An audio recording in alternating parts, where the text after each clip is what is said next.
બધા જો નાસ્તો કરવા મિત્રો બધા નાસ્તા પાણી ચાલે છે એના ઘરનું ઓહો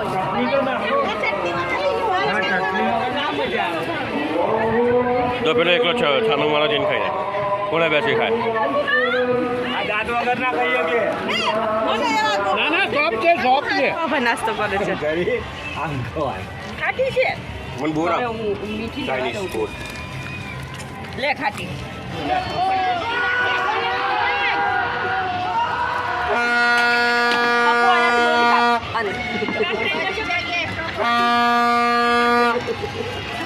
આ લાલ કલર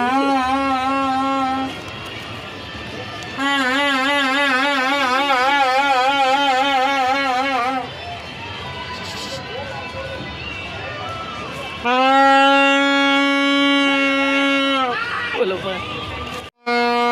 એ લોકો એક એક દોરી કાપી નાખી મેં બે દોરી પર ચડાઈ ઈ તો હજી મૂકું જ છું હા કોને તમે ચાલ દો તો ચડી કે ના ચડી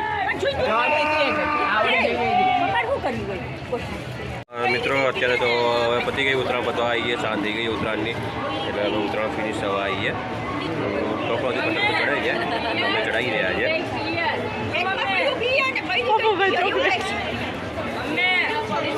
જો બધા નાસ્તો પાણી ગયા છે અત્યારે પતંગ ચડાવીને બહુ થાકી ગયા કા એટલે જો આ બધા હજી અત્યારે કરે છે નાસ્તો અને અમે નાસ્તો કરી લીધો પતંગ ચગાવે છે જો આટલો મસ્ત નજારો છે અમદાવાદ પતંગનો ઉત્તરાયણના બધા ધાબા ભરેલા છે આજે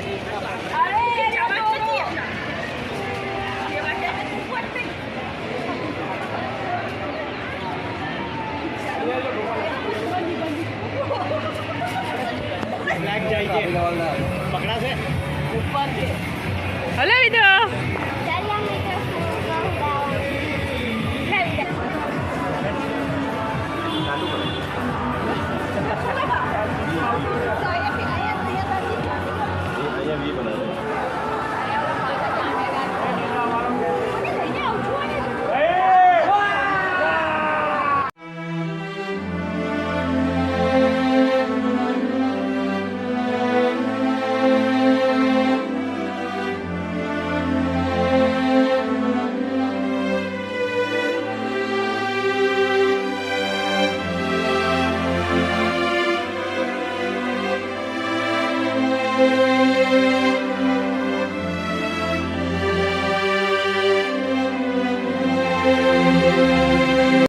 જો તમને આજનો આ ઉત્તરાયણનો વિડીયો સારો લાગ્યો હોય તો અમારા વિડીયોને લાઈક જરૂરથી કરી દેજો અને અમારી ચેનલને સબસ્ક્રાઈબ કરી દેજો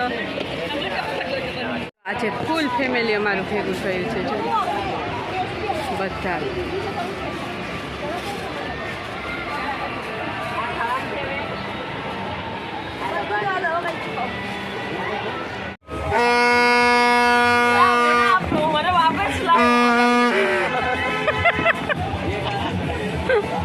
બંધ કરી દીધે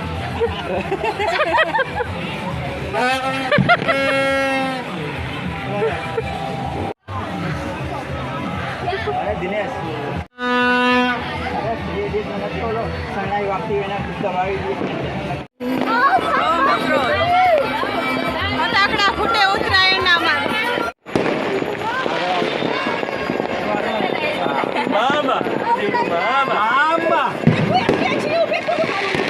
એક વાણીના ચાર મામા થોડો દૂર તો મિત્રો આ થાકેલા પાકેલા ઉત્તરાયણના મોઢા જો કેવા થાકી ગયા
આજે છે વાસી ઉત્તરાયણ અને અત્યારે બધા ધાબા પર પતંગ ચગાવે છે, પણ અમારે જવાનું છે આજે રાતના 12 અને ક્યાં જઈશું એ તમને આવતીકાલે ખબર પડી જશે.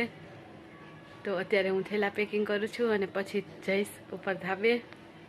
જો મિત્રો થેલા પેકિંગ કરું છું, પેકિંગ ચાલે છે બધે. અમારે જવાનું છે લગ્ન કરવા, એટલે થેલા પેક કરીએ છીએ.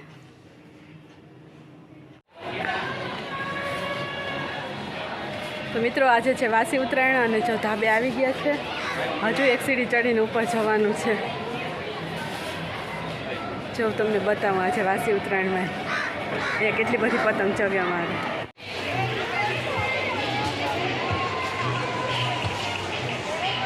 તો બધા ધાબા ભરેલા છે આજે વાસી ઉત્તરાયણના દિવસે.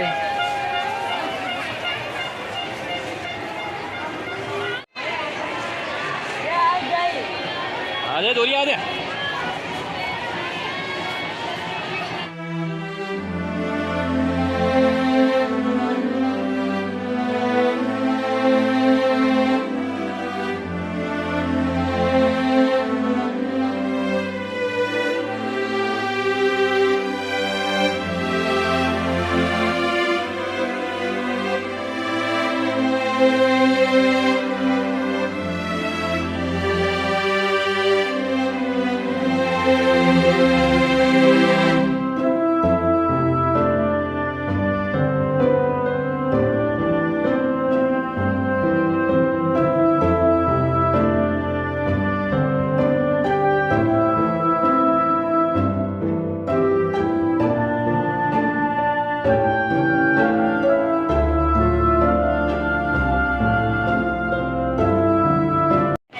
અત્યારે ફટાકડા ફૂટવા ચાલુ થઈ ગયા છે મિત્રો. આજે છે વાસી ઉત્તરાયણ.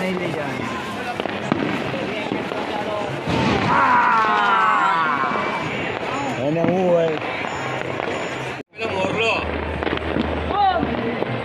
આપણે દિવાળી કરતા જો મિત્રો કેટલા અમારે અમદાવાદમાં ફટાકડા ફૂટે છે. દિવાળી જેવો નજારો થઈ ગયો.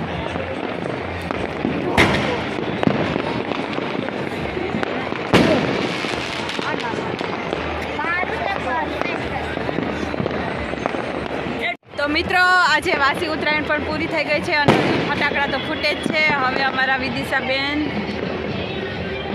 મજા નહીં આવે, નહીં વિદા? આવશે હે ઉત્તરાયણ જ પૂરી રહે છે, હજી તો બીજા બધા તહેવાર બાકી છે. તો મિત્રો જો વિડીયો સારો લાગ્યો હોય તો અમારા વિડીયોને લાઈક જરૂરથી કરી દેજો, અમારી ચેનલને સબસ્ક્રાઈબ કરી દેજો. ફરી મળીશું નવા વિડીયોમાં અને આવતીકાલે મળીશું એક બીજા જ ગામમાં.